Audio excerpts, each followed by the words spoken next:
let me out. Lily freezes. The voice is Matty's, but Matty's been missing for months. In Derry, the dead don't stay gone. Welcome to Memah Movie Recap, where we don't just watch horror.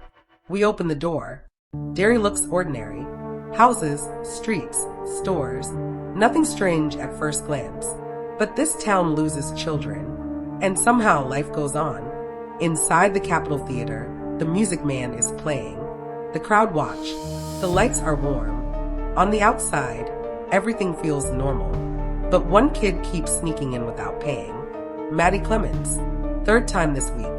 The usher pushes him out. No one thinks much of it. A boy running into the night. Just another evening in Derry. A couple in a car finds shivering Matty on the roadside. Get in before you catch another cold, the woman says, wrapping him in a blanket. He won't say home, just anywhere but Derry. On the radio, reports from Moscow, underground nuclear tests, warnings about radiation and possible genetic mutations. The family bickers about spelling games. Matty stares out the window. He asks them to pull over. The boy spelling random words out loud. Doors rattling, panicked. Then Matty pounds the door, let me out. The car swerves, accidentally hit the tummy. The mother feels something moving inside her. She screams. A baby is born, but it is not normal. The baby snarls, then it jumps. Creature flies around the car. The father loses control of the wheel. The boy covers his ears and closes his eyes. The car swerves, then everything goes quiet.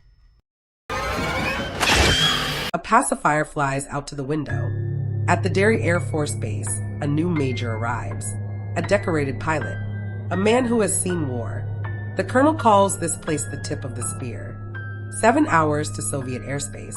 When the call comes, they will be first to fly. Russo points to one facility.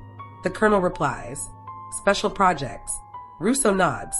Sounds special. Everyone gets quiet, looking each other mysteriously. At school, Lily opens her locker. A jar of pickles falls and shatters. Everyone laughs quietly. Her friend Marge worries about her glasses looking too big.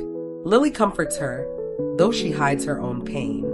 Phil and his friend Teddy talk about aliens, air-based conspiracies. Phil believes atomic age change everything. Teddy doesn't want to talk about it. My dad says those cathode rays will shrink your balls, man. Back at the airbase, tensions rise. During a briefing, Masters openly disrespects Major Hanlon because of his race. The room goes silent until General Shaw steps in. With a firm voice, he makes it clear that rank and respect are not negotiable. Humiliated, Masters finally straightens up and salutes Hanlon. Shaw's message is unmistakable. Discrimination will not be tolerated. Phil is spying on his neighbor, but Teddy is quiet, doing homework. When Phil asks what's wrong, Teddy says it's been 4 months since Matty disappeared. Phil brushes it off, saying talking won't change anything. Teddy argues Matty might still be alive since they never found his body. Phil insists Matty is dead. Hurt and angry, Teddy leaves. None of this is our fault! That night, Lily remembers her last time with Matty. They went to an abandoned lookout tower, their secret hideout. Lily shared the tragic story of her father's death at the pickle factory. Matty listened, really listened, the only one who ever did. Fireworks lit up the sky. He tried to kiss her. She pulled away. He walked home alone. And that was the last night she ever saw him. Back in the present, Lily stares at her bracelet when her mom reminds her to get ready. They're visiting her father's grave tomorrow. Lily firmly says she's not going. Her mom points out it's been a year, and she hasn't visited once. Lily admits she isn't ready yet. Her mom, gentle but firm, tells her that she's the one who lived through this loss, and facing it is the only way she'll start to heal. Lily hears Matty's voice whispering from the bathroom drain. She begs him to come back. A voice replies, "He won't let me." Bloody fingers crawl from the drain. The next day at school, Lily tells Marge that she heard Matty's voice in the bathroom drain. Marge is confused, pointing out that Matty and Lily were never that close. Worried others might overhear, Marge pulls her into the bathroom. and warns her that people will think she's crazy. Lily insists she's telling the truth. Marge reminds her there are only 2 months left until summer. They just need to get through school without rumors. This frustrates Lily. It wasn't me. She asks Marge whether she cares about her, or about what other people will say.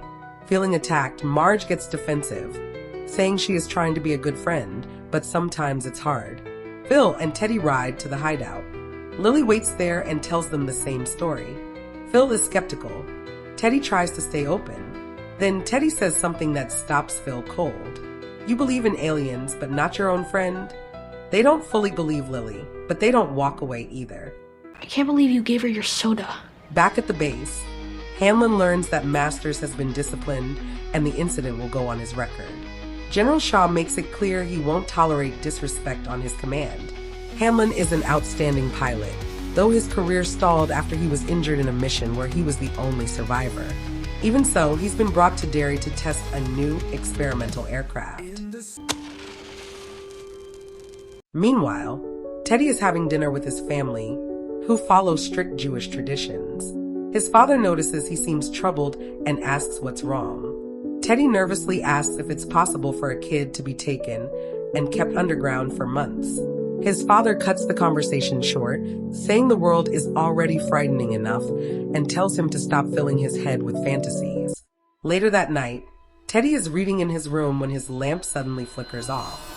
When he tries to turn it back on, he sees a grotesque face reflected in the lamp's surface, reminding him of his father's grim story about lamps made from victims during the war.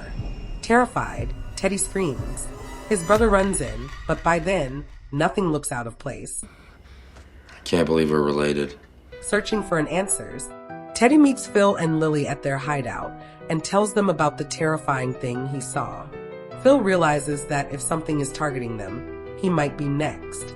Teddy suggests they tell an adult, but Phil shuts that down immediately. No one will believe them, and people will think they're crazy. After arguing, the three agree to keep quiet until they figure out what really happened to Matty.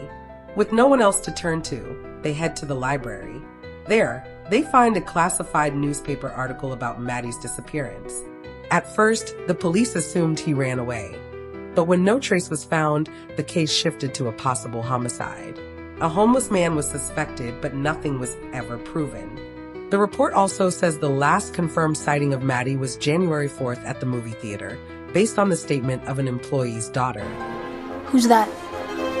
They visit Ronnie, the theater worker's daughter. At first, she shuts them out. Her father became a suspect in Matty's disappearance. But when Lily says she heard Matty singing from the pipes, Ronnie goes pale. She heard the same voices from the theater basement. Now she believes too. What song was he singing?